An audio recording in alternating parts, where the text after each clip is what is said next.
If the goal was to make the playoffs, then they fell short. If the goal was to have a winning season, as I've been saying for months now, that'd be really weird. If the goal was to get better, mission freaking accomplished. Good morning to you. Good Monday morning. I'm Dejan Kovacevic of DK Pittsburgh Sports. This is Daily Shot of Steelers. It comes your way bright and early every weekday if you're into hockey and or baseball. I also offer daily shots of Penguins and Pirates where you found this. Steelers 28, Browns 14. Alas, that was not enough because the New Yorks couldn't beat the Miamis down there in Florida, and that was the end of that. Some awful call on horse collaring and a 50-yard field goal, and I don't care. I don't care. I have been consistent with this now since Philadelphia and 2-6, that I don't care what this team's record ends up being. I don't care if this team makes the playoffs. I care that the team, in particular, the offense, would get better. Guess what?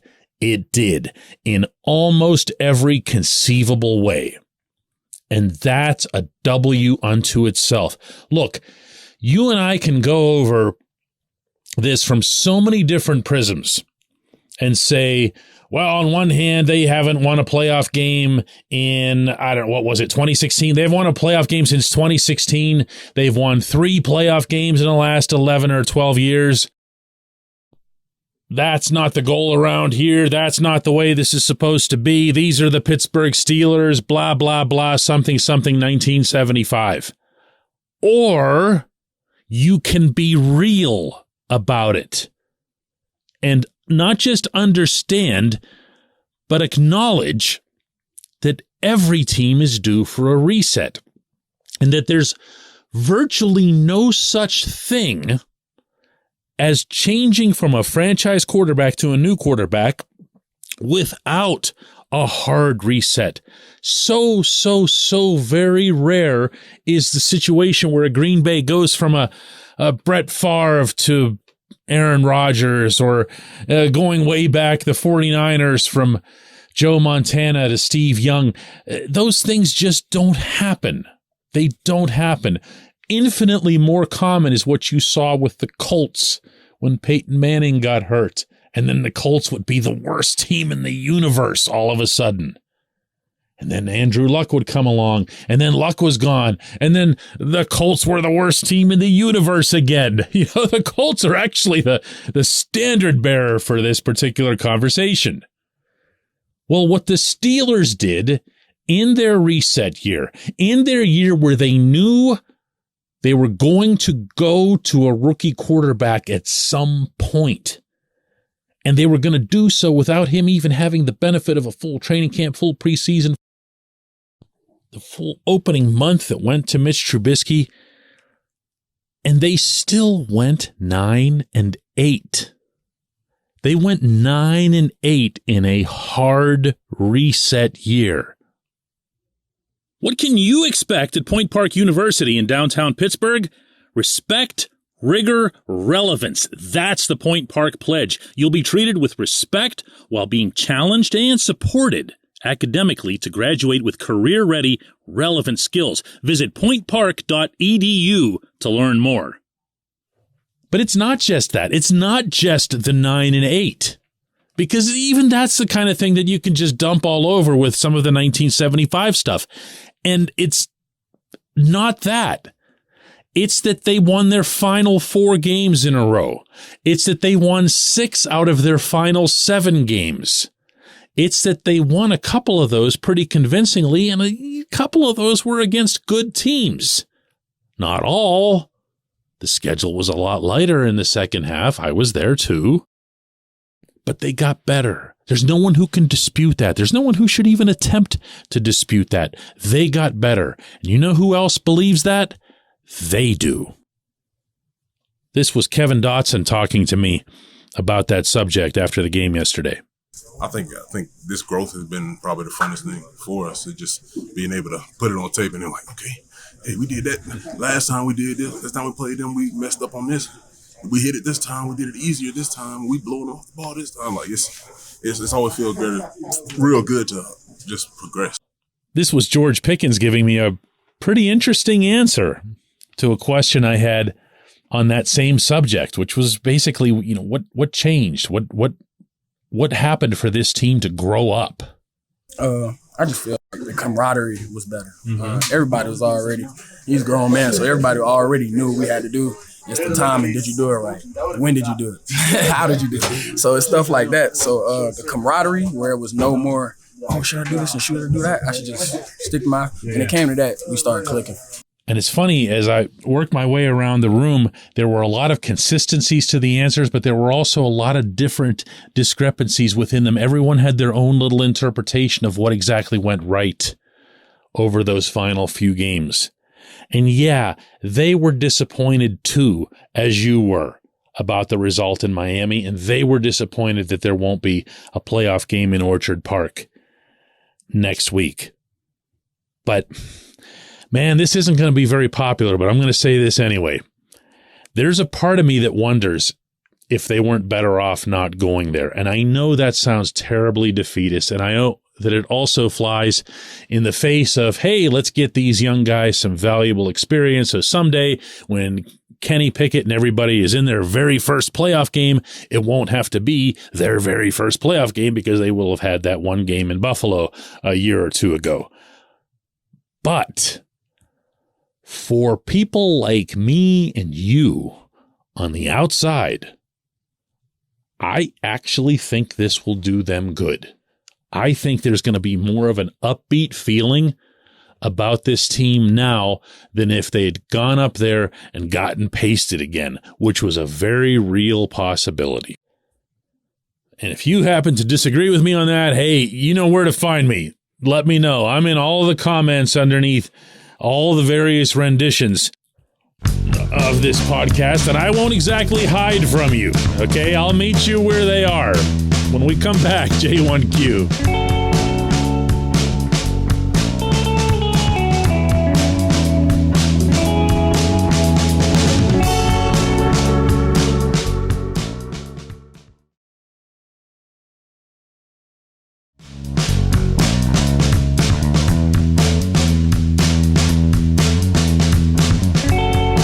Back. It's time for Just One Question, and that's brought to you always on this program by the personal injury law firm of Luxembourg, Garvin, Kelly, and George, LGKG. They represent people who are hurt in car accidents, who need assistance with workers' comp and medical malpractice claims.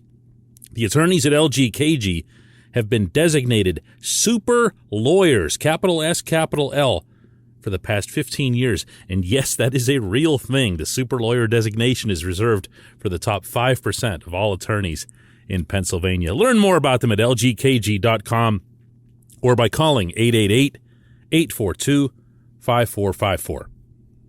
Today's J1Q comes from Doug, who says, DK, a rising tide lifts all boats. So does that include the USS Matt Canada? I can't imagine another season of jet sweeps to failed punt returners. But given that loyalty and continuity seem to matter more than job performance with the Steelers, I'm seriously worried. What is your prediction? Doug, I have a couple of responses to this. The first of which being is that I'm completely with you for anybody who happens to be new to this program. Okay, getting that out of the way. I have a 0.0000 level doubt factor that the players want Canada gone. Not out of anything personal. Nobody dislikes him. Nobody has any wow, he seems really mean or whatever, or anything that's even remotely personal. They just don't think he's the best guy for the job. Plain and simple. So even though when Najee Harris was put on the spot yesterday after the game and asked his thoughts about Matt Canada, he came back with, we believe in Canada, and he went on to say something to the effect of, a lot of people criticize him for saying all the plays look the same, but all the plays look the same all over the NFL. There's nothing unusual about that. And that was the end of that dialogue. My friends, I am here to tell you firsthand, not guessing, and without naming names, because I can't do that sort of thing when they give it to you in confidence, these players do not want Canada back. So what's going to happen here? Even if you're correct, and obviously history is on your side with this particular stance, that the Steelers believe in loyalty and believe in continuity and value that above actual job performance, even if that's the case, even if that's Mike Tomlin's stance, even if that's Omar Khan's stance, even if Art Rooney himself believes that Canada is the guy for whatever insane reason, they do communicate with their players. They don't want the lunatics running the asylum, but they communicate with them. They hear them. It's important that the players do believe in the instruction and the schematics that they receive. It builds confidence. It builds trust in each other, not just in the coaches. So when they hear, and they will, all of the stuff that I've heard and lots of other people have heard in there, maybe there'll be a second look. These processes don't tend to take long. That's another thing I can share with you. It is seen as a sign of respect and fairness to coordinators and assistant coaches who are going to lose their jobs to lose them as quickly as possible so that they can go after as many other openings as come available. So what I'm saying there is don't expect this to take longer than a week. And if it does, then Canada's sticking around. I appreciate the question. I appreciate everyone listening to Daily Shot of Steelers. And no, by the way, this doesn't go anywhere. It's still here. Just because they're not playing doesn't mean a thing. All year round, Daily Shot of Steelers. Daily means daily. Let's do it again tomorrow.